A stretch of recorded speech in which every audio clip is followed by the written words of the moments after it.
Simple Man with Ethan Crelinsten, Nicky Rod, and Damian Anderson.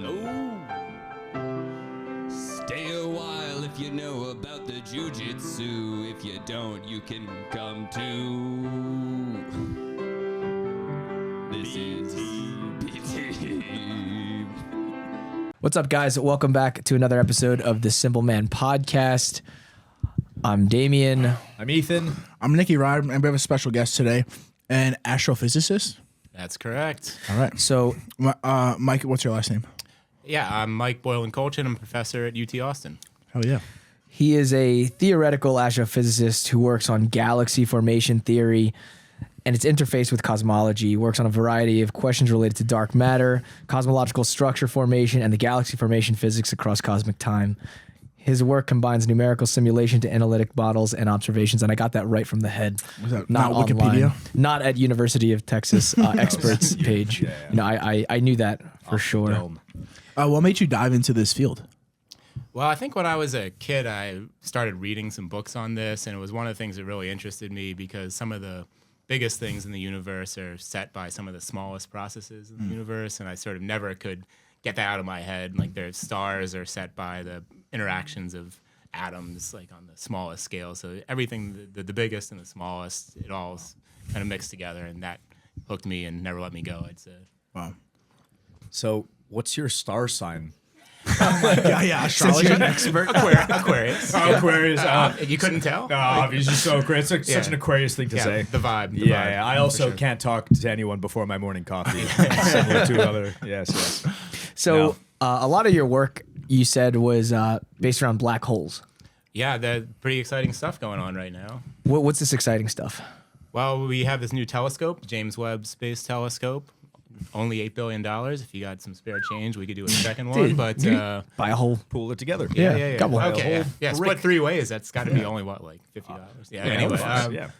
so it really reaches the farthest reaches of the cosmos that we can look at, and it's showing us that it seems like there's a lot more black hole growth in the early universe than we thought. What do you mean, growth? So the normal way you get a black hole, there's no normal way to get a black hole. Okay, let's start with that. But the normal way we think of getting a black hole is a massive star dies, and then it can grow by accreting matter onto it. But that accreting matter gets hot, and it pushes back on anything else it wants to fall in. So it can't grow infinitely fast. But we see really massive black holes in the early universe, maybe 1 million, maybe even 100 million times the mass of the sun, only a few 100 million years into the universe. And so that's really confusing if it started from these tiny things to grow that big that fast. So the timeline of that doesn't make sense, you're saying? Yeah, Or- just how can you go from something so small to something so big so quickly? Either there's some way to grow faster than we think is possible,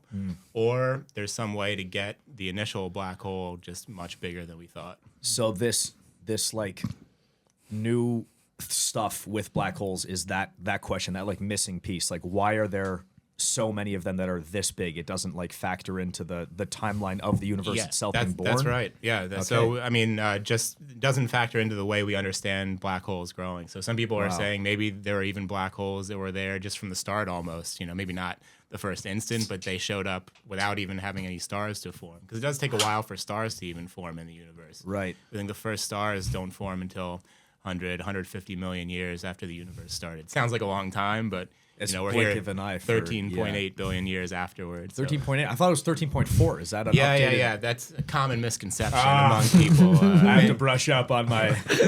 Yes. Yeah, let me get the whiteboard out. We'll talk through it. Do you have a theory of how this thing started? Podcast he's talking about. I got a few theories about that one, about how the black holes came into Just black holes matter, life in general. Oh boy, we're jumping right in. Okay, I appreciate I'm that. curious. You know, we talk to not smart people, so it's good to have a change of pace. Yeah. Well, I think we have a lot of good models. I mean, it's amazing. We have these models that are really successful for physics. It explains all the interaction of matter, can sort of probe energies back to maybe a millionth of a second after the Big Bang. But it doesn't have dark matter in it. It doesn't have dark energy. It doesn't have all these things we think are important on the biggest scales. And that's saying that it doesn't include gravity. It includes all the other forces that are out there, the forces that atoms interact with, light. But understanding gravity and how those go with it, it's been really hard for physicists. And so, I think we have all the ingredients, but we definitely don't have the full picture right now. And that's, I think, a great place to be, right? And as for life, that's a whole another level of stuff. How you start from all these tiny nothings and emerge life out of that, way outside of like what I can even comprehend right now. So, are you religious at all? I am not personally. Yeah. Okay. But that is not universal, I'd say, among people in the field. There are people who are religious. There are people who aren't. And I think that, doesn't necessarily influence people's thought process. I guess it can. Do you think some people in your field, they use the religion as a way of not understanding? They're just like, say, this is from that. Yeah, I think that, the scientific spirit is sort of like, there is stuff that we can understand, right? And so you have to be able to ask the questions, but then maybe there's some stuff that's just completely separate from that. And I think that's what they're thinking, right? That like some aspects of these questions are just things we'll never understand. Yeah. It's outside of the realm of science, and then it's not a big deal to not be able to think about it in your science because it's just a totally separate, walled off. Just never gonna know. Exactly. They're okay with that. Yeah. Being something they'll never know. So there was something you were talking about before where the models don't account for dark matter. Now, can you explain to us what dark matter is, or to the best of your ability, what it is? And yeah, so it's both super easy, but also very confusing. So it's basically just matter that only seems to interact with gravity. So maybe a better way to think of it is transparent matter. So light just goes through it, doesn't interact with the table, doesn't interact with you or me. All that it does is just interact with other particles by gravity. And so it's only important sort of on the biggest scales in the universe. So we see it in galaxies. We see it in setting the structure of how galaxies cluster around one another. But we don't see it when we sort of try to measure the mass in a room like this. It just wouldn't be here, basically. So we think of it as essential for galaxy formation, for cosmology, but it's completely unessential and unimportant for all the physics we do sort of experiment-wise around us. Even if you go to outer space and try to do anything, it's just meaningless out there.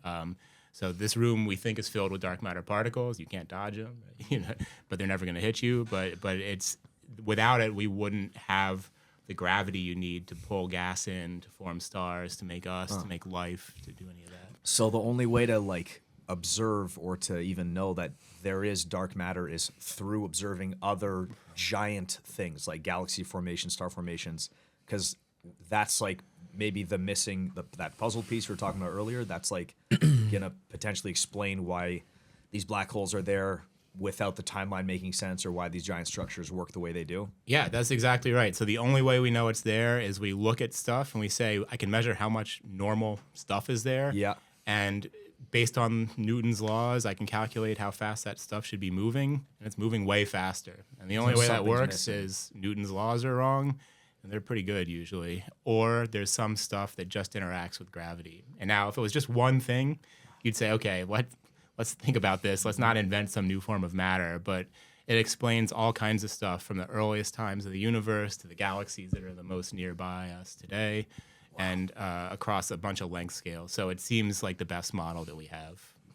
Wow. Okay. I feel like I can't grasp that no matter how many questions I ask. Obviously, it would take years, but can you tell me what it might look like if there wasn't, if a galaxy were to form and it's normal? There's no need for an explanation of dark matter. Is that something you can tell me, or is that too complicated? Yeah, definitely. It takes a second. So basically, we know the initial conditions of the universe. We can measure light that was left over from the Big Bang, and we see tiny fluctuations in that light. The microwave background thing. Look at this guy. All right. Yes, microwave background radiation. And so it has fluctuations that are a part in 100,000 in the temperature, and that tells us the fluctuations in density are about a part in 1,000.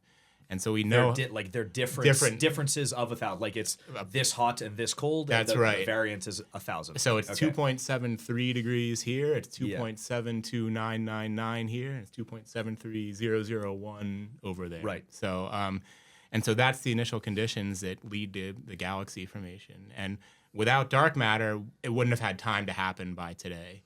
With the dark matter, it can grow faster. But if we took the dark matter away, okay, we wouldn't be here today, but maybe in a bunch of time, the gas would cool up, but it wouldn't form the same way it does now. Now what happens is the smallest things kind of collapse up first, and they merge together to form big things. If it was just the normal matter, what we think would happen is it would take these huge collections of gas, I mean, billions, trillions of times the mass of the sun, and then it would just sort of split up on smaller scales that way. They would like absorb into packets of small suns here. Yeah, that's but right. That's not what's happening. Instead, they're just doing this. That's right. Which leads everyone to think that dark matter is part of that. That's right. Thing Exactly. Okay. Okay. Microwave background. Yeah. I get it. Yeah. All right. I'm there. I'm in. Wow. Dark matter. That's pretty crazy. So Yep. you're not saying that dark matter is a different kind of gravity, right? So we think it's stuff that has exactly the same kind of gravity. It's just a new particle that we haven't seen before because it doesn't interact. You know, you can't bounce it off of another particle that we know of. That's the way we normally see stuff. So it's a new particle, and it has the same kind of gravity. It might even be the same kind of mass as the normal fundamental particles that we see. It just, for whatever reason, got left behind when they were painting on. You interact with light. You interact with, nuclei. That dark matter doesn't follow those No, things. not at all. So pretty much we can't really see it, but like when you do equations, you need dark matter in there to make the equations Otherwise, it doesn't add up. equal out. Exactly. Yeah, like that's crazy. Super interesting. And there's hope that you could see it. So there's hope that this would show up. And they do this wild stuff where they'll build a detector and they put it literally a mile underground, because they don't want anything else, any cosmic rays, anything from outside the Earth's atmosphere hitting this detector. And then they purchase actually like a substantial fraction of the world's known liquid xenon, or something like that. Is that the one with all the light bulbs in it? That's a different one. That's kind of, but they look for dark matter there too. They're looking mostly for neutrinos, which are that kind of pass through, related. like, They go through like the entire Earth, Yeah, right? yeah, All- pass yeah. through all- like 100 miles of lead without being, or something like yeah, that. like a light year of lead. A without light year of interaction. lead. Yeah. Jesus. Holy guacamole. So we could test that if you want, but yeah, I wouldn't. Good penetration. That's too much. It would hurt the lead. Never mind.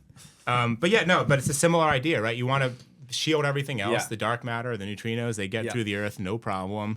And then you get as much xenon as you can physically get, and you put it in a detector, and you just wait, and you hope something happens. Why xenon? Why xenon? So xenon Light is gas. it's a noble gas, so it's very inert. It doesn't have any kind of interactions, and there are natural impurities in xenon at a part in a million, basically, and they have to filter it to a part in a trillion, and then they can actually do this. So that there's not like crazy signal just from these random xenon things just going on in the detector by itself. So there's a lot of like engineering, a lot of all this stuff that goes into it, and so people are putting lots of effort into this, and we've gotten really good at not detecting dark matter. Like we are super experts at not finding this stuff. It'll change one day. You'll know when it happens, right? I'll just come running down the street, no We shirt did it, on, we did it, screaming, we did it. Yeah. So what's going to happen when they do detect dark? They're just going to be like, oh, we were right. Now it makes sense. Now, okay. Now we're gonna put it. It's going with the Epstein file. We can't tell anybody about this, right? Like, I gotta get paid. No. So I think the really good thing about that is then we'd be able to start to answer some of these questions. We could start to say, look, are there interactions that we don't know about with this dark matter particle? Does that help us form black holes in ways we didn't think? And also, I think part of the scientific beauty is that you don't know what you're going to find out until you find it out. A lot of science is not, I think this is going to happen, I try this, and it happens. A lot of science is like, I think this is going to happen, it fails in a whole bunch of ways, I try something wild, and I learn something totally new. Unexpected. And that's where a lot of the deepest discoveries come from. Cool.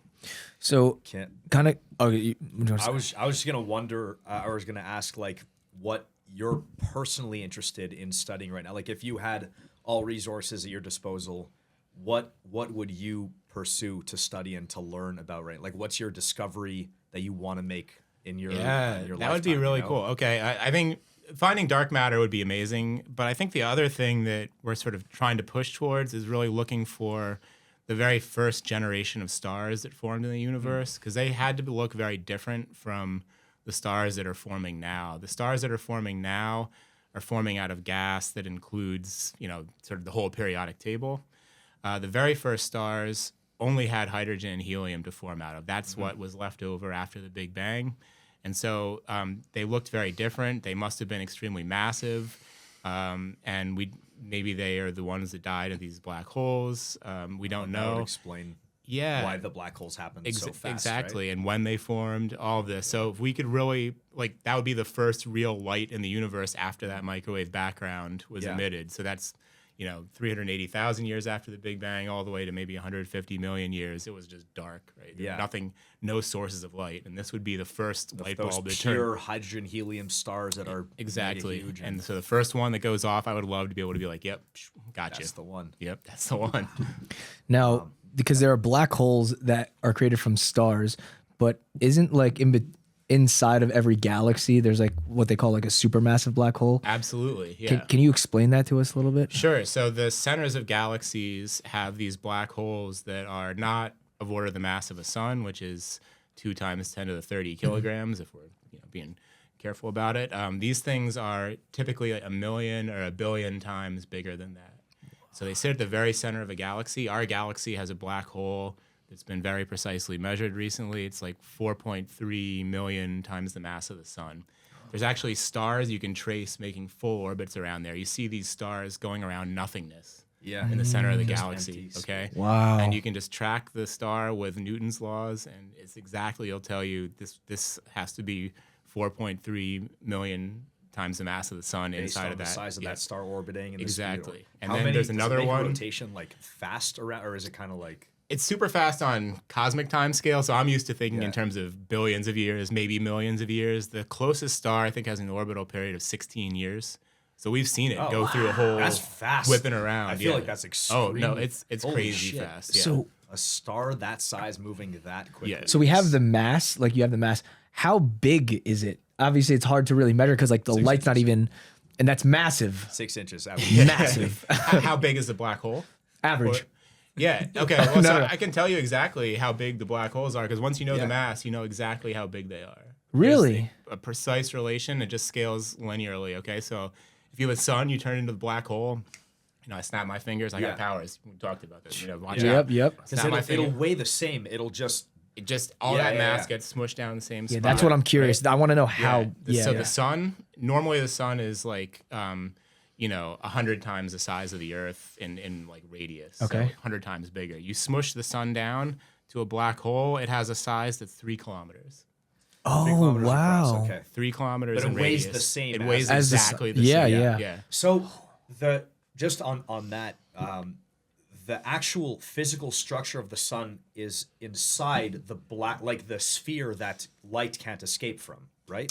So what we think happens is that there's nothing that can be a physical structure inside of a black hole. Oh, It I thought it was... It gets smushed down to this point. Singularity. Exactly, singularity. even if there's an incredibly large amount of substance, it's still that singularity. That's right. It all goes to this place. It basically gets cut off from the rest of the deleted. universe. Yeah. And then, but then why, if it's a singularity, why does the black hole, the sphere of the event horizon, Yeah, yes, there we go. why does that get bigger then? If it's the singularity, wouldn't it just more mass just go singularity and it would stay the same universal size? I don't know. Yeah, you'd think so, but basically there are these rules that are kind of it's almost like the rules of heat transfer or something like that. You can associate the surface area of this with of the black hole Yes. with the kind of information that it contains. And so if you merge together two things, they have to sort of have that information that was still there. Yeah. So it can't stay the same size. It has to get bigger. Just From sort of canservation laws of you can't get if rid you of put this. in two things in there, then you can't delete, you can't create or destroy matter. That's something like that, or is that people still debate about this a lot, but yes, that's the idea that you can't get rid of this information. It's in there. You may not be able to access it, but it's there somewhere. there, and the event horizon is going to get a little bigger because you put it in there. Yep. Okay, so continuing about your question about the size of it in the end. Are you feeling stuck? Most guys just accept feeling stuck. Stress, low energy, bad sleep like it's normal, but it's not. So stop feeling stuck, fix the root issues, and start living like you used to. Well, that was more is that so. kinda- So you're saying if the sun turned into a black hole, it'd basically be 3 kilometers. It'd be 3 That's what you're kilometers, saying. yeah. And how big is the supermassive black hole, like radius wise, in our galaxy? If you know. Yeah, so that would be about actually the radius of our sun. So it's Wow. a million times more, 4 million times more massive, but it has that size of the. And now, do you know that star that's closest to it, that's doing the doing the orbit? Yeah. How close is that? Oh, that's a good one. That I do not know off the top of my head. Because, yeah, that's just crazy. Also, be careful with these C4s; they're very, very strong. All right. Yeah, very caffeinated. So It's good. if, I'm gonna get wiser and wiser. Yeah. and, Let's go. So are we. So if the sun were to collapse into a black hole, it would be 3 kilometers across. That's right. And the black hole at the center of the universe is the size of the sun. What does that mean for the what collapsed? The mass that it would be. What it was before it collapsed Yeah. into, if that did happen. I don't know how it works. Well, yeah, that's one of the questions we're trying to answer because we've seen a lot of these black holes. We've detected Yeah. a lot of these black We've holes that are seen around. that they're Yeah, something's that's missing right. from right there. Yeah. That are around the mass of the sun, or maybe 10 times the mass of the sun. We've seen a lot of these that are millions to billions times the mass of the sun. We've never seen anything that's kind of right in the middle, 100,000 times the mass of the sun. Oh. There's this missing link, right? And so then now there's this question, could we just grow these small ones into these big ones by shoving gas in, shoving planets in, if shoving they our keep enemies just in? eating matter, Yeah. why do they not just? That's But right. there's you only see. Small and big. That's right. Yeah. And so a lot of people No think there average are size ones. the middle ones. We just haven't found them because they're hard to find. They're rare. The other possibility is that you just have to start with a much bigger initial black hole. Then that sort of goes back to this question about the early universe. Why are these things so big so early? Is it because they were started small and grew really fast, or they had to start big? Black holes have an expiration date. Hawking radiation. Hawking radiation, that's true. So black holes have an expiration date. Isn't that real quick? Is that radiation that actually escapes black holes? Is that what it is? Can I take a whack at this? Yeah. Correct me if I'm wrong. I'd rather hear from you than the expert. You see particles pop in and out of existence. So far, so good. So far, so Right good. track. Yeah. Sometimes they pop in and out of existence. Sometimes they pop in and out of existence right on the edge of the black hole. So far, yeah. So far, so good. Yeah. And okay, here's where I kind of forget. One part gets sucked in and one part gets ejected out. So the piece that gets ejected out is like a piece of mass lost from the black hole. So it gets that tiny bit smaller. Yeah. That's the one. You got right. it. Nailed it. You're welcome. All right. So back to the answer. Yeah, could you tell us a better version of that? No, answer? I think that's exactly right. Space on the smallest scales is always there are particles popping in and out of existence. We never notice it, but it's just happening all the time. They kind of borrow a little energy from space-time itself, pop in and out of existence. Normally, that's fine. Yeah. Happens at the edge of a black hole. Weird stuff happens. So black holes eventually, like I said, it's sort of related to heat. So it has this surface area. It actually can radiate, like the sun radiates heat. So like the sun gets sucked into a black hole. You said it's like 3 kilometers, right? Yeah. Once it's in, and then what happens to that matter once the black hole So it expires? just all goes right to that center. It doesn't. It can't hang out anyway. So Yeah. Goes to the singularity. Goes right to that's the, right. So once you're inside of that event horizon, you're shut off from the rest of the universe. Okay, you can never get back out. Stuff can come and join you, but it can't get but back out. even when the black hole expires, you can't get back out. So people can't get back out, right? No, nothing gets out. It's just this particles that are unrelated to the stuff that fell into it, right? They're just light is getting emitted basically from the. Okay. Can we detect anything past the event horizon, or it's pretty much this is now just Pandora's box? We have no idea what's past so that event if horizon. you think about trying to get a rocket out from Earth, right? If you just shoot your rocket and you just fizzle it with a little bit, you just blow on it, it'll just go up a tiny bit, fall back down. You push it a little harder, it'll go pretty far. You push it hard enough, it escapes the Earth's gravity, right, and it can go away. These black holes, you can basically define that edge as where the escape velocity would be the speed of light. So Something at has to that- move, like matter has to it would move have at to the go speed of faster light. than the speed of Wow. light to Speed get of out. light. Yeah. Right, and so nothing can get out. You can't see anything from inside of there. Okay, that's So the matter still doesn't technically get destroyed. So we think the information doesn't get destroyed. We have no idea what happens to the matter. We haven't ever seen anything, but all the theories tell you that it kind of gets smushed down in this region of infinite density and zero space. But when you get an infinity in a theory, that usually means you need a better theory. Just Something's send somebody expendable up there. I know. Never I take it know. back. I know. Spaghettified. So Expendable. Wait. Just to add on to your question, like the information goes in there and it's in that singularity. And then you were saying like there's got to be an expiry date for a black hole. So when the black hole does go, I don't know, explodes or whatever the hell happens, what happens to all that info that went in there if it can't get deleted and it stayed in there that whole time? Like, is there a big explosion of all that information or something? Or? Yeah, so the idea is as it's leaking out these particles, that's information that it's kind of leaking out. It's just So being jumbled and sent out. jumbled in, and like, sent out. So you so throw a it's being, like, dictionary. shredded and then That's right. You throw a dictionary in, you won't be getting a dictionary out, but you might get Like like one molecules of letter paper here. or Yeah, something, exactly. And if you really knew a lot, maybe you'd stick it back But if you together, could collect scotch all tape. those bits of information, you could get like the piece of paper you sent in there. But that's Yeah. Is there any evidence of a black hole being birthed and then dying like fairly fast, like in one lifetime? So as far as we know, there's never been a black hole that has completely evaporated. Yeah. So the idea is this radiation would let a black hole evaporate after a while,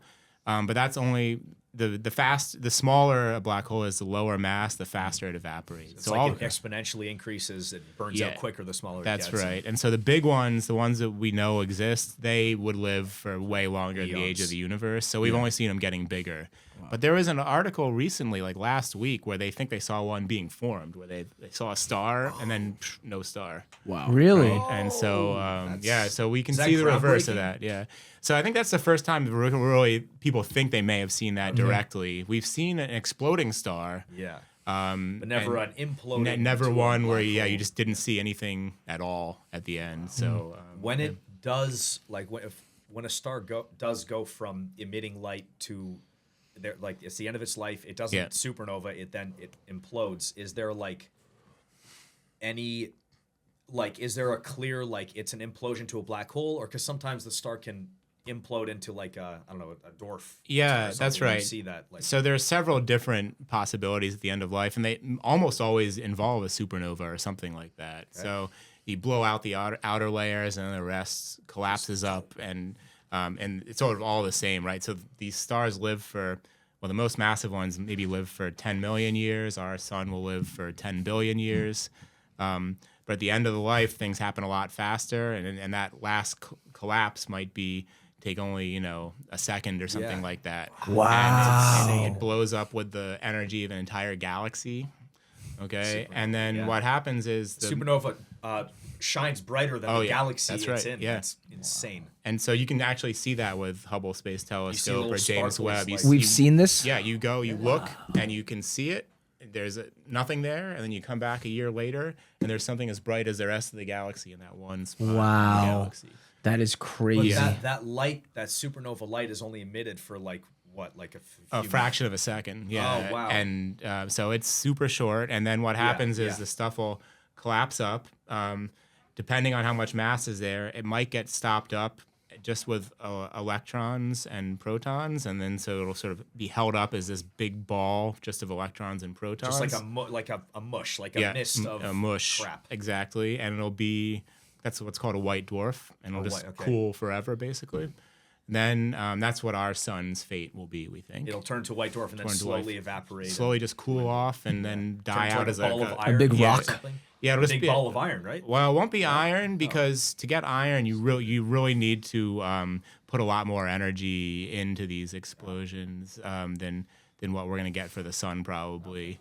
There'll be some iron, but it won't be all iron. But so you can do that. You can then also, if it's heavy enough, you could actually crush the electrons and protons together to form neutrons. Neutron star. You get a neutron star. So Densest- neutron star. Densest one, right? That's the densest one. So there you get like, something where it's, sort of a teaspoon of it weighs more than like a mountain. Basically. Wow. I mean, There's just crazy. no space between the like right now. All matter has like it's mostly empty space, but neutron stars like the neutrons are literally neck and neck, like shoulder to shoulder. That's right. So it's these things have crazy properties. They're really interesting.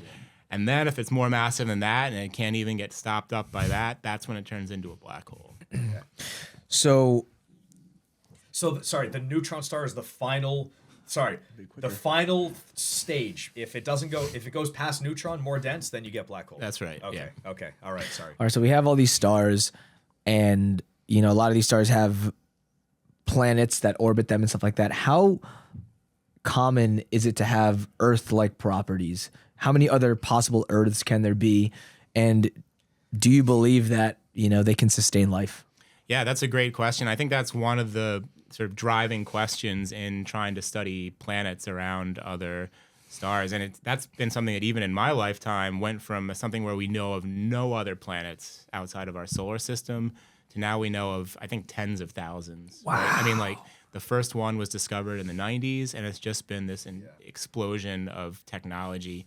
But, all we can really see is this stuff that's super close to us. It's so wild. We're studying these planets really carefully.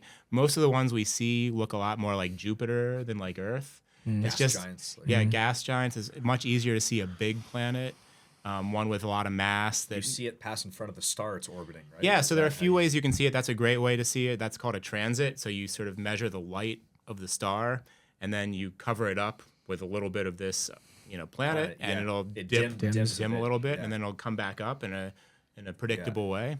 So that's one way you can do it. The other way is if you just see a doesn't planet it wobble oscillate a little bit? exactly. Yeah. You see that wobble, When and you say, see why the did that star wobble? Yeah, Because it's like because it's pulling on it. Yeah. And the pull is much better if it's a bigger planet, right? Yeah, so yeah. us pulling on the sun, Ain't much. nothing. Yeah. But Jupiter, really close to the sun, would pull on it a lot. And so that's how people see. Those are the two main ways people look for things. And with JWST now, we're actually, the James Webb Space Telescope, we're actually seeing atmospheres around some of these planets. So we're measuring what these things can look like. From like the light that bounces off the planet, you see like what gases are on it. Yeah, or that's something. exactly. You're seeing, maybe water, Yeah. methane, Because, whatever like, is in the H2O atmosphere. refracts light in a specific way, and you guys can. That's right.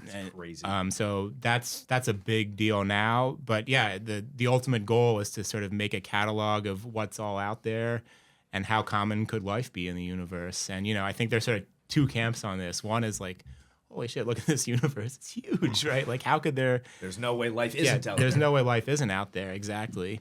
Then the other one is like, man, it is really hard to get life. Life is not easy. Life is precious. Like so many things had to go right to get life on Earth that maybe that's just, there's not other stuff out there. Or the number is so small that we'll never see it in our galaxy. And where do you fall into that? Well, I oscillate, but more often I'm on the side of look at this universe, man. There's so much going on. How could there not be life somewhere else in this vastness that we see? Can I don't know if this is like what your expertise in, but like I've always wondered like how or when we're gonna concretely know how like particles went from non-life Like to, non-organic to organic? Like at what point, at what was the exact part, like I've heard people say our tardigrades came from Mars or some shit, but like I don't know what the maybe you could tell us about it. You got a poly market bet on this or something? You want to? No. I'm just joking. No, tell me when. I don't know. I don't know, and I think that's almost a question for like philosophy also. Or like what does it even mean to have that first step of life? People, I think, in the biological side of things are still debating. What is it actually? Is it DNA? Yeah. What is this? Just What is that machines, definition? like, And how do you cross that bridge? I think that's like one of the deepest questions out there for sure. You know what's interesting too is like, so what we're Jesus, what we're looking at, is millions of years old technically, right? Oh yeah. So it's like even if there was life at what we're looking at, it would take millions of years for us to even see that, Like right? a graveyard of stuff. So Yeah. I got a few things for you on this. Okay, one. All okay. right. Let's start closest that we can.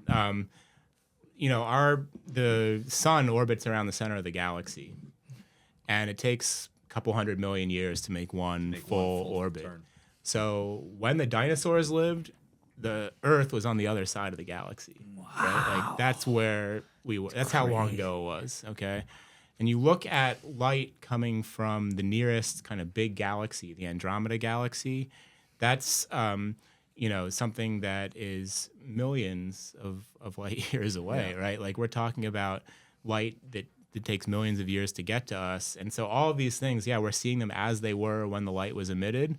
So even the nearest galaxies we're only seeing as they were a few million years ago. The ones that James Webb Space Telescope's seeing, we're seeing them as they were 13 billion years ago, right? They're now 40 billion light years away from us. They're like, right? We'd never see it again. The universe is expanding the more time goes on too, so they're even further now, right? Yeah, that's right. So the universe is not just expanding; that expansion is accelerating. Yeah. So it's going faster and faster. Isn't that another dark matter candidate thing? That's like the space is increasing, which doesn't add up or something. Yeah, that's astronomers are terrible at naming things. Like we see something, we're like, that's Dark CS1. That's right. Yeah, no, it's like it's a type 1 object, and that other one is a type 2 object. And it's like, we see this stuff. It's like looks like matter. We'll call it dark matter, and then we saw this stuff. It's called dark energy, and nothing to do with each other. The only thing that they have to do with each other is we don't know what the hell they are, right? So dark energy is this stuff that seems to be ripping space apart, that's causing this. Because you think, okay, if the only force is gravity pulls stuff together. Yeah, you would think the universe would so be the universe, doing this over time. if it sort of started out with this explosion, it would be slowing down, right? And then maybe it would eventually stop. Collapse, no, it's actually speeding up in its expansion, and nobody knows why. So if you guys know why, tell me. We'll write up the paper. We'll get down. Yeah, to we'll get on it. We'll get on it. We So have a calculator back at the gym. if you think, if hypothetically, if there was another planet that could sustain life, it'd be so incredibly far away we can't even see it. How likely do you think it is that we've been visited by aliens? Yeah, personally, I think it's pretty unlikely. I think the space is so far apart. Yeah. Why would they want to come to this planet as opposed to other planets? And the technology is so hard, right? I mean, like we're talking about maybe going back to the moon soon. Maybe if we're lucky, going to Mars, right? The moon. It's amazing we visited in like the 60s and 70s, but it's really hard. We haven't been back. We haven't put a human on the moon since 1972. No human's been to Mars, and we're talking believe about in it. No, fair.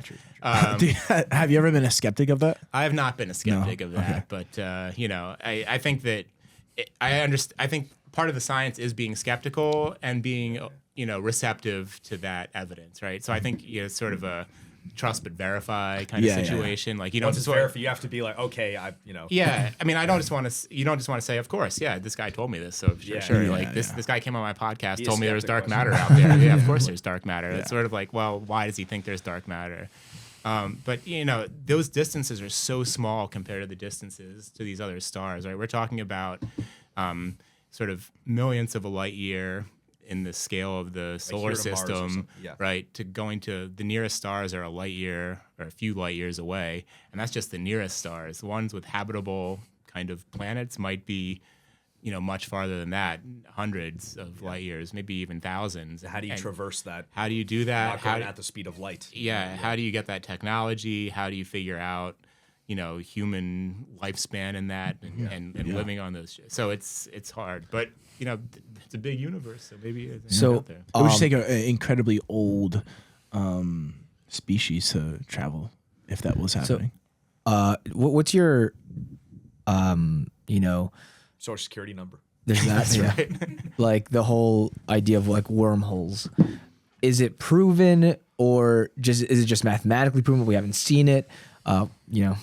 Yeah, so wormhole would be maybe something that could connect parts of the universe that normally shouldn't be connectable, right? So you could sort of almost just like teleport from one place to another Without breaking any laws. Like, go faster than light. That's right. Yeah. You could pass go, collect $200, do it all. Yeah. And there are theories where this can happen, and sometimes they can be related to black holes even, or things like that. But the thing is, to keep a wormhole stable, you need matter that we've never seen before that has really weird properties. And so I think theoretically it's possible, but I'm not sure that anybody would say like, oh yeah, it's like a reality. It's not proven. Yeah, definitely not proven. But I think not disproven at that level. And so again, like I think it's probably unlikely they're out there, but I'm willing to entertain that because it's one of those things like you follow the math where it goes and you try to figure out what else could be happening. But if the math is always pointing in the one way, then you got to really take it seriously. So the math does work, but we just don't have that matter to. Yeah, apparently. that's right. And Interesting. maybe Wow. it's impossible to make, right? We just don't know that. Interesting. But yeah, the math could work out there. Wow. We don't have evidence that it's impossible, but there's definitely no evidence that it's. Yeah, that's right. We've like had conversations about the Large Hadron Collider. a Oh number of yeah, times here. nice. We don't know anything about it. Can you tell us? We've been about- solving the problems here. Yeah. We've been there like a little bit behind what we've come to. We're here to debrief you. Yeah, that's right. If you have a notepad, that might be useful. I don't know if you're gonna remember. This is awesome. I just talked to my graduate student about it. I was like, "You remember this? Sit down, take some notes, bro." Like, Good. same way. Yeah. So the Large Hadron Collider. Okay. Yeah. Anything, please. Take it away. Well, you know, one. Tell us what you know first. Tell us, yeah. Yeah, that's right. We'll tell you what you think, whether you're right or You go not. first. You go Okay, first. fair. Tell us what you know first. Socrates. I like this. This is good. Yes. Not fun to play with. So you know, this is actually the way for the longest time we made the most discoveries. Right? You smash things together harder and inside. harder, and you see what's inside. That's right. right. And that's basically what particle colliders are. Okay. And you know, the Large Hadron Collider, hadrons are composite particles. We have things like electrons; they're not made up of anything They're else. elemental. They're one thing. Elemental, Yeah. right? And you can have a collider that smashes together electrons with its antiparticle, anti-electrons, positrons, and that is kind of clean because you're just smashing together these two things. But it's much harder to get to high energies with that sort of stuff. So these hadrons, it's smashing together like nuclei almost, right? That are like a bunch of protons stuck together. Yeah, and that so you crack them you open. whip it around using really powerful magnets, and you sort of have the biggest ring you can build. So Large Hadron Collider is, geez, I forget, it's like maybe CERN. 30, yeah, it might be 30 miles in circumference, across, like, or even Switzerland more. and So France yeah, or it's something. like multi-country, Insane, right? yeah. It's just going international. Needs a you know, passport. yeah, The exactly. electrons need a passport to. Yeah, And you know, it takes nuclear reactor basically to power it, right? And Yeah. so it's just whipping around in here, and then eventually you get these beams, you smash them together, and again you see what comes out. And the hope was we discover new laws, new particles, maybe even dark matter would be there.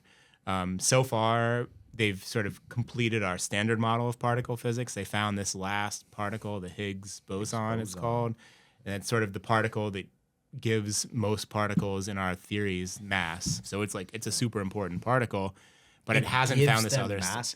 How does that? Yeah. That's a great like. What do you mean it gives them mass? Like I don't get that. Yeah, I'm not even sure I get that, to be honest. So, but basically, the interactions with this field are what give the particles their mass. So the Higgs boson is a field. So in particle physics, you have fields and you have the way that fields communicate. And so the bosons are the way that fields the Higgs field communicates. Okay, so the Higgs field is and the boson particle. Yeah, so just Okay, like okay. the one we might be more familiar with, or better be more familiar with, is light. Light is a boson from the electromagnetic field. Oh, Okay, so it interesting. transmits. Okay, I've never- transmits that. Okay, so Yeah, it like that's what we came to conclude as well. That Yeah. this, I'm glad Yeah. we're on the same page. Yeah, good. Okay, Yeah. our people agree. Interesting.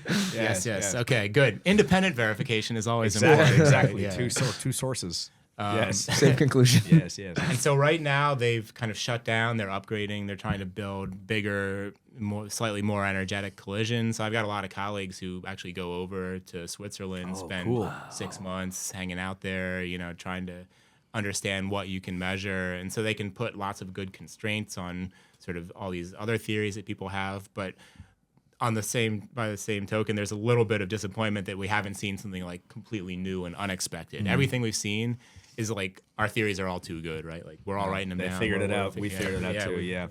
We're trying to be disproven. It's not, easier said So than done. this is more of like an abstract question. Why is this important? Yeah, I think it's a totally reasonable question. Right? Like, why are we doing this? I think part of the answer is sort of historically, it's given us all kinds of stuff we didn't know about, right? So like, okay, maybe you don't like nuclear bombs, but like that's where like this kind of technology comes from this, right? Lots of technology, medical technology, weaponry, all kinds of things come out of this kind of study. But I also, for me personally, like just looking at the stars, I think it's one of the things that like probably connects us to the very first humans that were on Earth, right? They looked up, they saw the same night sky. stars, yeah. They thought like, what the hell is this? Who are we? What are we doing out there? And that's one of the special things humans are able to do, right? Think about the universe, their place in it. Like, how amazing is it we've understood all of this just by being on this little planet, and understood so much about the universe around us. Just trying to do that is, to me, a very human kind of endeavor and lifts humanity up in some way. I mean, not like I'm doing that, but like as an enterprise overall. Like that's like the cutting edge of, all these questions that we are trying to answer that we don't really have answers to yet. That's like why they're doing it, is to get those answers. And like you said earlier, like you're trying to solve this problem. You may not solve that one, but you're going to bring up 7 other questions you didn't even know existed. And you may have the answer to like 2 of those that you didn't even know you needed. And yeah, I think maybe the best example, or a good example of this, is Einstein coming up with general relativity, his theory of gravity, right? You don't need general relativity to understand how to send a rocket to the moon, whatever. So you might say, like, why is this important at all? It turns out, though, that like if you want to do something like having a bunch of satellites that are above the Earth that are keeping global positioning. Yeah, because time moves. That's another thing we should get into. So time moves a little differently that way. And so that's thanks to Einstein that we can calculate. Yeah, and if you didn't have that, your GPS satellites, like your map, I wouldn't have been able to get here today, right? Like I'd be somewhere in San Antonio. He's fully correct still. There is, as far as we can tell, everything works. Like, really. Einstein. Fucking guy. We were just talking about this Yesterday, we're sort of like going back and forth on how time is relative, and if you are moving very fast through space, you experience time differently. So like, I drive fast. So I try to age in reverse. Yeah. I hear you. So especially if I drive counterclockwise. That's why you look so young. Yeah, exactly. He's actually 97 years old. So that's another thing to me that is just insane. That if if you're orbiting the Earth at like however thousands of miles an hour, you actually, like, people on Earth will age faster than you will up there, which is proven, which is completely no question. Which is insane. That is just mind blowing. Mind blowing, and that's true. No one's quite like that's like you said. We need that to calculate for that, to make sure GPS is working and everything, because the times run different. Like the clocks are running differently on the satellites. And it's even wilder than that. It's not just because they're moving around up there. Time goes different depending on how far away you are from the Earth, because gravity changes time. What? Like gravity ages you. Yeah. So like if you're close to well, it's time space, right? Yeah. So so it's not just about your speed. It's not just about space, your it's speed. about it's how about much the gravitational field you're experiencing. Exactly. You guys age faster because you're closest to the Earth. You're taller. We're good. Yeah, that's right. Damn. And so near a black hole, this happens even more. Right? This is where the really strong stuff would happen. So things. Does it slow down? Yeah. So basically, as we'd see it, you'd see something getting closer and closer to a black hole, but you'd never see it falling in. It would just. It's so slow. Closer and closer. So the time slows down as it's getting closer. So technically, if you enter a black hole, you'll stop aging. So for you wouldn't know it, right? Yeah, it's all about how one person perceives it versus another person perceiving it. So it's kind of like the two different reference frames. Like if you're in a different place of gravity than I am, relative. Yeah. So technically, could I go hang out in a black hole for like 25 years, come back, and these guys are gone? We could be gone. The universe will have. No. How about 25? Let's say I'm gone for 25 or 50 Earth years. Can I come back in 50 Earth years from my black hole? I'm still the same biological age, and they're 70. Well, you've aged 50 years. No. If it's 50 Earth years, but I'm in the black hole. Different for you. For That's, you, it might so be be slower. Like 2 seconds or something. Yeah, it could be like a second, but That's 50 what I'm for saying. us. 50, Is 2 that seconds right? for me, but 50 so for you. If you're going fast and do you'll age differently. For Okay, sure. wait.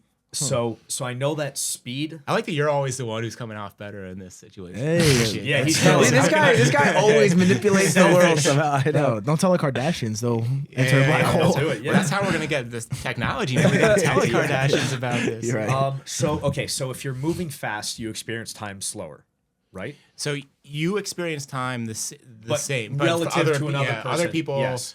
think your clock for the other person is ticking more Right, slowly, right? right. If that's the way we usually think about it. Just like you've got your watch, somebody Yeah, else is it's- watching that watch.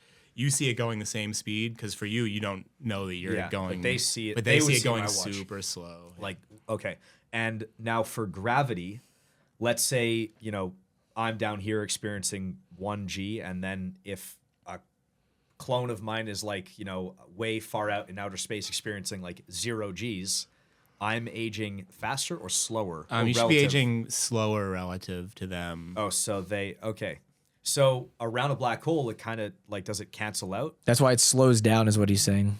But Yeah, it slows down, but and it won't because you're won't- moving. yeah. If you're orbiting the black hole would be different, maybe. Or So again, like for you, nothing matters, right? Like Right. time always passes the same for you, yeah, yeah. right? That you're in your own what we call rest frame, right? So time just your clock it's gonna is be the ticking. same for you, yeah. But so for example, for the GPS satellites, things go a little bit slower because they're going fast, Yeah. but it goes a little bit faster because they're higher up than clocks on Earth. Okay, so and kind so of it goes in, it kind balances. of balances, But and not perfectly. Not perfectly, Okay. and so it actually one effect is bigger than the other, and I think it turns out that the higher up is the bigger effect. The gravity change I is. think thank that's you. right. So the gravity discrepancy is more affecting of time than. Would you The- like one? Sure, that'd be great. Thank you. Do you care which flavor? No, All right. appreciate it. Yep. Got it. You Thank can you. Thank take you, this Ali. coaster as well. Yep. Huh. Yeah, so that's how we know it's not just this special relativity that doesn't take into account gravity. That's Einstein's first theory of relativity. It's really, you need both special relativity and general relativity to get this right. And again, your GPS would be off within like a matter of minutes by like 10 meters, and it would be off by kilometers and days. So Wow. it's That's a so tiny cool. effect, but it's Big huge. compounds. Yeah. Do you have a physicist or astrophysicist that was kind of like your hero growing up, or like when you were studying, you were like you really looked up to this one physicist? Yeah, who's the goat? Yeah. Well, amazingly enough, there's a guy who recently passed away. Who was a UT professor, Steven Weinberg. He wrote a book called The First 3 Minutes. And this is in the 70s. He won a Nobel Prize in the 70s. He wrote this book before that. But he, I used to think like, okay, this person's way smarter than me. But like this guy is just out of control, smart, and like just the way he understands stuff. And if you talk to him, you'd know he was super smart. But some people are super smart and they're just kind of like off in their own world, and you can't really interact with him. He is just like kind of a down to earth guy. He is, from New York, which is like. Just has I'm walking to you. Yeah, he would talk about how his parents, bought him books by the pound because that was like cheaper when he was a kid, right? And it was Wow. like, sort of Depression era stuff Yeah, where you do this. And yeah, he was just a super impressive guy. He'd teach a class. He'd never look at notes from anybody else. He'd derive the whole thing himself.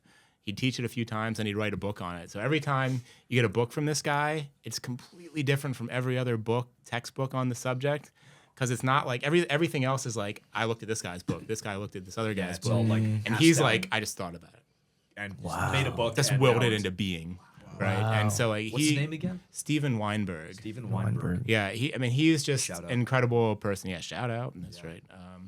And there was when I was growing up, one of the books that I read a lot is by Kip Thorne. He was the one who did some of the scientific advising for like Interstellar and for Wow, gravity. cool. And so he won a Nobel Prize for the gravitational wave detection. But this is like well before that. He was already famous like in the field, but he wrote a popular book for this, and that really was one of the ones that got me kind of hooked on doing astrophysics.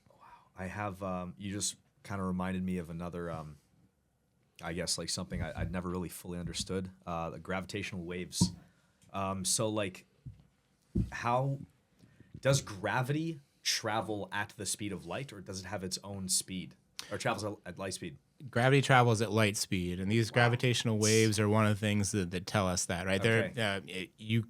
You could figure out the speed of transmission of gravitational waves through detecting them, and we've figured out that to some ridiculous precision, they travel at light speed. Dude, I had no Why? idea that they were waves. Yeah, so it's really like they're actually waves in the fabric of space-time itself. So it's sort of space-time kind of smushes and stretches. So it's a weird wave. It's not exactly like a light wave. It is one of these waves that sort of goes like this, and then it squishes in one dimension and expands in the other. And so if two black holes merge there, these things will come by and will squish and expand by some Like tiny amounts. You won't fraction notice. of a proton size, right? When we measure these gravitational waves, they're measuring things that are way, way smaller than a proton. Okay, but not quite that small. That would be amazing. But what they do is they have these mirrors and lasers, and they basically, they shoot one in one direction, an one in the other L-shaped thing, direction. right? Yeah, and they come back and they bounce. And if if one of the things gets smushed, then when it comes back together, it makes a slightly different pattern than if it was just normal, right? And so by doing this, you can really see what's happening. And so If things on Earth are being smushed or stretched, and so they have to be incredibly seismically isolated. They for a while they're detecting trucks, or like elevators or something useless like that. how can gravity travel at the speed of light? I thought only light can travel at the speed of light. Like, why is that allowed? So this gets back to bosons, of course. Boson is the particle. The and boson Higgs is the field. Yeah, so the Higgs boson is the particle of the Higgs field. If we don't understand the quantum theory of gravity, so we don't understand how to make gravity the same kind of theory as electromagnetism or something like that. But the idea would be that gravity has a particle that's also massless, effectively. Okay, Gravity has a particle that's also like a dark, just like any other matter force, thing. right? Okay. All forces have some particle associated with them in quantum field theory. okay.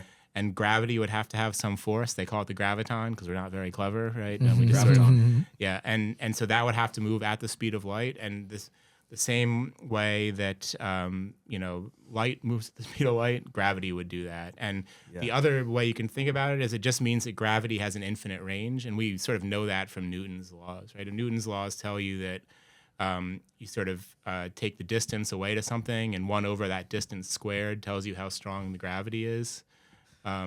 So, but that will never go away, right? If I want to calculate really precisely the motion of particles, I have to know the motion of every other particle in the universe. At some level, it won't really matter what that one does, but like it does affect us Because even in the smallest, tiniest little wave. If there's like a dust particle orbiting a star, it'll whatever. Okay. Right. But the stuff that binds nuclei together, for example, there's no contribution on large scales. That's zero. Independent. So it has a particle that transmits that force that has a range because of that bit, right? That's that has a massive particle that does it, and so that massive particle can only travel so far.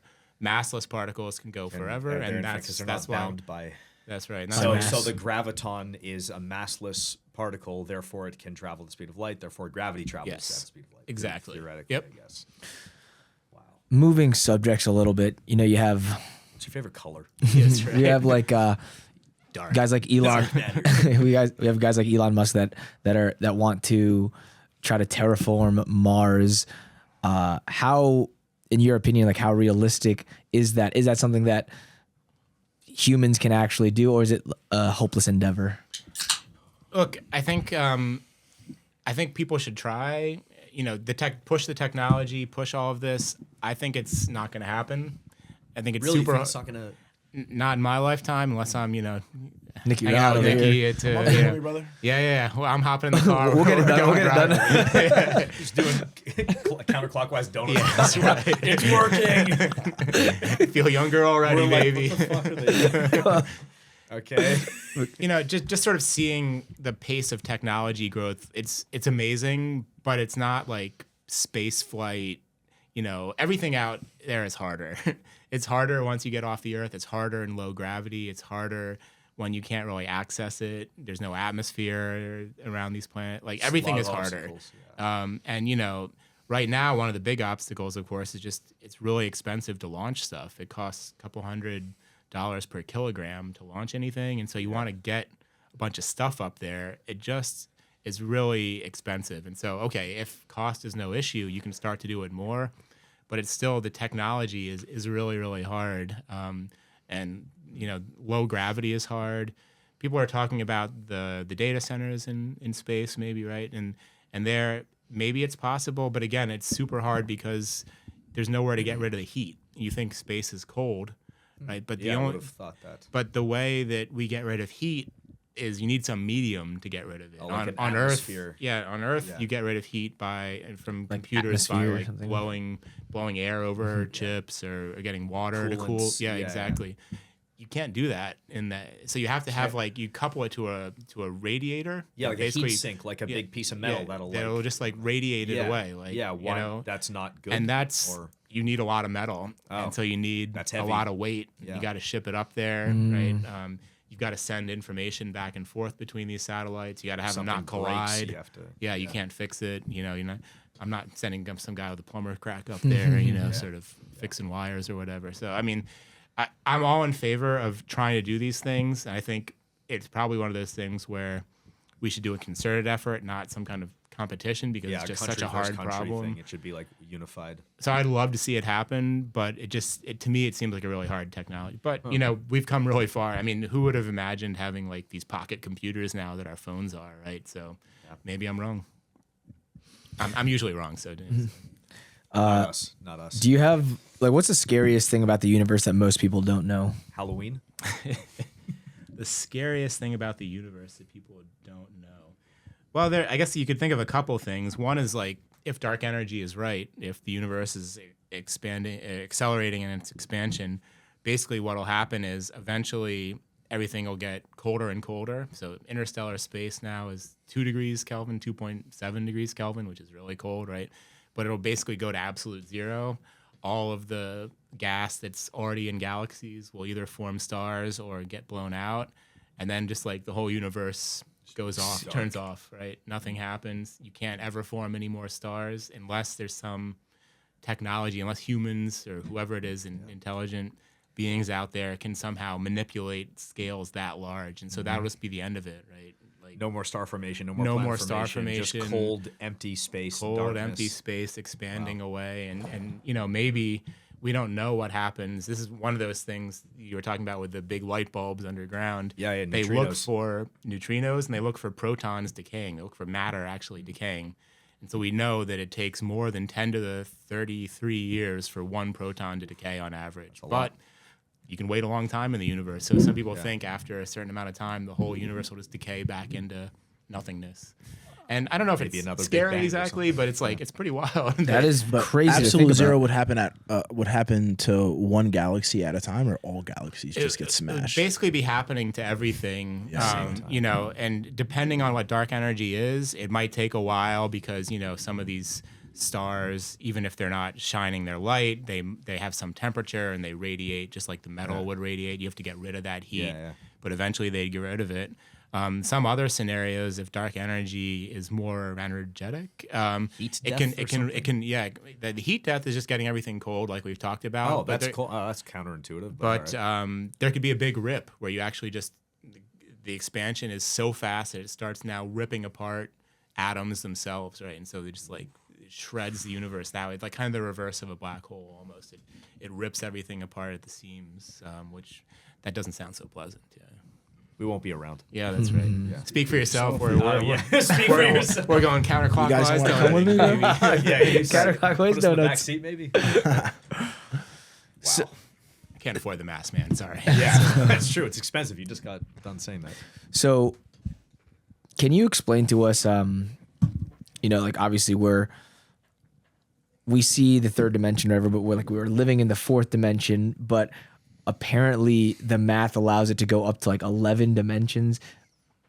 What does that even mean for us? Like, what is the fifth dimension? Is it possible for other beings technically or something to be in a fifth dimension, but we can't see it because we're Like a the way dimension we observe below. ants, and they don't know. Well, no, that's not true. No. No. But Well, you know what I'm saying? Short answer, I cannot explain it, but I think there are ways to try to understand this. So our minds just don't see geometry beyond that number of dimensions, right?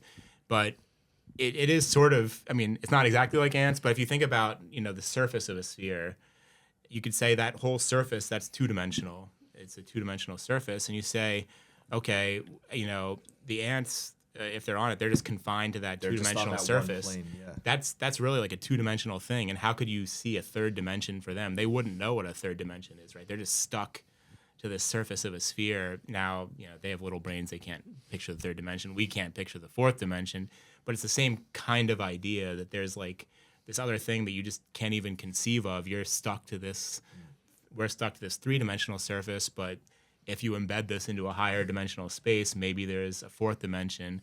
And people think about this as a way to maybe explain why gravity is a lot weaker than the other forces. Maybe gravity is in all these different dimensions, and the other forces are just stuck to the surface of this sphere in our three dimensions. And so those other forces then are much stronger than gravity. Gravity is really weak compared to It's everything. just dispersed across those 12 dimensions. or 11 Exactly. dimensions, Yeah. So this is all super hypothetical, I'd say. But you can test for some of this, because some of these theories tell you that gravity should start to look different on kind of millimeter scales. So people have looked for these, like these are reasonable physical models to come up with. And people have tested this with super precise stuff. So far, nothing, but it's a legit question. What's People think about it. One of the tests they ran. So what you look for is a difference from Newtonian gravity on these really small scales. And again, you have to look on these small scales, and it's really hard because gravity normally we just think of as something that works for planets and stuff like that. I mean, we don't worry about A gravity technically difference you're pulling me to Right. you, I'm pulling you to me, everything's you guys are fully attracted. Yeah, it's That's why I thought there was something. super hot here, Yes, attractive. yes. Yes. Cheers. And yeah, we'll talk later. That's good. I'm sorry. Misread the situation. That's right.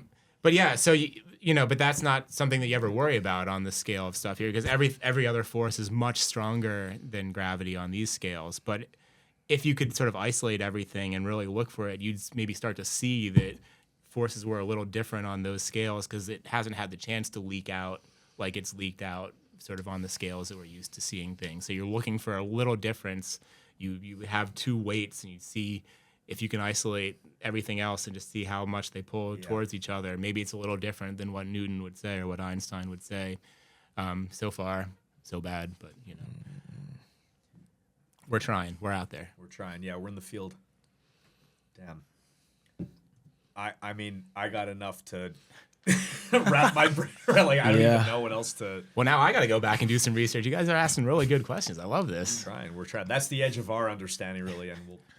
Any questions for us? Yeah, I was about to say, do you ever watch jiu-jitsu or something? Yeah, that's right. So I was watching Kickboxer the other night, and I was just wondering for you guys. It's a totally different world for me, but how do you balance the sort of complete focus that you need to be there training in the ring, all of that, with thinking about stuff like the universe and all of that. Dark matter. So that's how we. For me, I don't think about anything else. Yeah. I mean, I kind of understand that I can only control what I can control, but I'm a curious person, so I'll throw on some audiobooks here and there. I'll Google a star every now and then. Yeah. No, I think part of this delete my search history. I think part of this podcast was missing some educational purpose behind it, and I think that's kind of why we're interested in talking to somebody like you. How long have we been going? Hour 8. Oh man, I think that's perfect. I mean, for Bro. just yeah. I was just gonna say thanks so much for coming on. No, this has the been podcast, awesome. I really man. appreciate it. I mean, seriously, you guys are really informed, have some great questions. I had a lot of fun.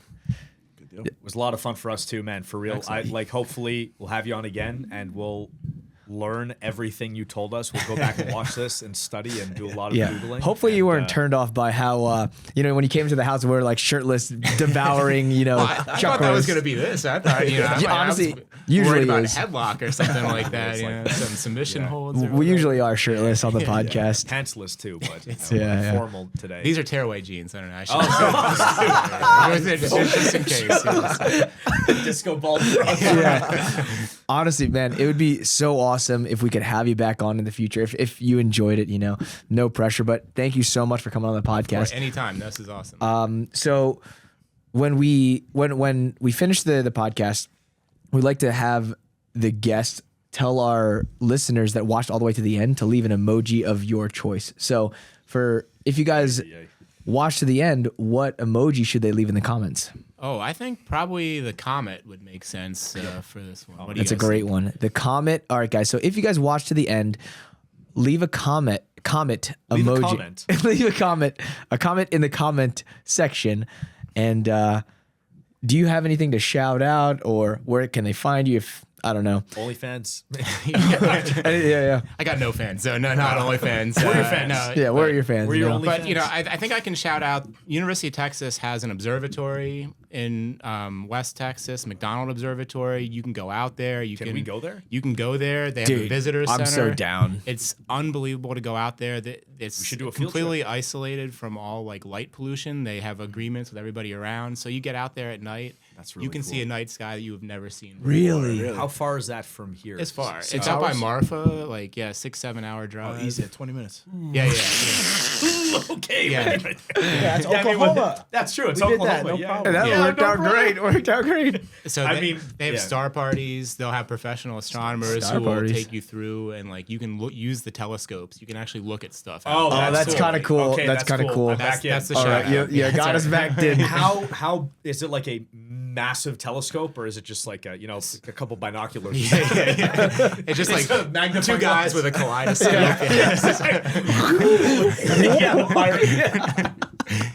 Up periscope. No, it's a functioning observatory. So they have multiple telescopes on these mountains, and you can look really through not the ones that we don't look through an eyepiece anymore on telescopes. They've progressed beyond that, but they have ones that are really not like your backyard telescope that you can look through and see globular clusters of stars. So like 1 million stars packed within the tiny What? radius. You can see planets. You can see all the stuff. So Okay, if you get a trip. chance, Oh, we got it, dude. McDonald trip. Observatory, absolutely. Okay. McDonald Observatory, Yep. not the Not- restaurant, not to the be Golden mistaken. Arches. You're allowed to stop there if you want, but Okay. you don't have to. I do have one more question, so sorry. Do you So have sorry. an opinion on Neil deGrasse Tyson and how famous he is relative to the amount that he's given to the industry or something like that? Billions So- and billions. Yeah, I did an event with Neil deGrasse Tyson a couple years ago, and he was a super cool guy. He's very charismatic. He has to be really knowledgeable, not just about one area. He's got to be knowledgeable about everything. And people ask him about this, and he's got to be an ambassador. So I think it's a different thing. He's not an active research astronomer, but it's just a different skill representative. set. Right, exactly. And in that capacity, I think he's just fantastic. Amazing job. Yeah. He does a great job of Dumbing it down for us. dumbing it down. Yeah, exactly. As did a great job of that for us as well. We were on board with, you're a great You are the Explainer. new Neil deGrasse Tyson. Oh man, now he's coming for me. Don't say that. billions and billions. So he has to be more of a generalist. He has to be able to answer Complete, questions. yeah. Guys are going to ask him things that wasn't his specialty, and he has to be able to give it back to them properly. He's got to Okay, know it yeah. all, right? Yeah, He's got to be yeah. able to tie it in. He's got to Yeah. be able to do it with a smile on his face Explain all the it time. simply, I'm yeah. just grumpy and saying, leave me alone. Doing a great job here. Yeah. I have my moments anyway. The C4 kept him happy. That's true, right. that's true. Ooh, I got feeling alive. Yeah. He's like, let's go do donuts. He's gonna go solve everything. All right. All right, guys. We'll call Comment it there. emoji. Yep. Yeah, leave the comment emoji. Comment emoji. And you've been No, simplified. you've been complexified. Welcome to the Complexified podcast. Yeah. Compleximan. Goodbye.